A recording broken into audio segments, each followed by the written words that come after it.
आता वळूयात पुढच्या बातमीकडे। उद्याच्या संभाजीनगरमधील मोर्चात मनोज जरांगे उपस्थित राहणार असल्याची माहिती आहे। हत्या प्रकरणाची साखळी शोधणं गरजेचं आहे। खूप मोठं रॅकेट आहे असं जरांगेंनी यावर म्हटलंय। देशमुखांच्या मुलीच्या हाकेला सर्वांनी प्रतिसाद द्यावा असं आवाहन सुद्धा यावेळी जरांगेंनी केलंय। संतोष देशमुखांना न्याय मिळावा यासाठी उद्या छत्रपती संभाजीनगरमध्ये मोर्चा काढला जाणार आहे। काय तुम्ही उपस्थित राहणार आहात का? हो, आता शेवटी समाजाचा मोर्चा आहे, मी समाज म्हणून तर जाणारच।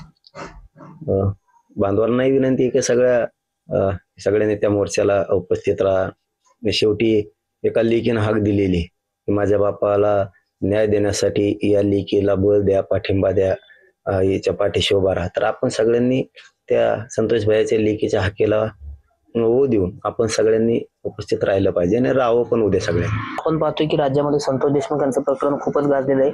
आज त्यातील काही आरोपींचा रिमांड संपणार आहे आणि त्यांना कोर्टात हजर केलं जाणार आहे। आता तपास पोलीस बांधव SIT CID करतायत त्यावर, पण त्यातलं ना साखळी सगळी शोधणं खूप गरजेचं आहे।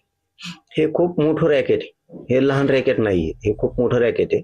खूप मोठं एक गुंडाच्या टोळीचं साम्राज्य उभा केलेलं आहे, त्यामुळं याच्यात खोलात जाणं खूप गरजेचं आहे। रामनाथ ढाकणे, TV9 मराठी, अंतर्वाली।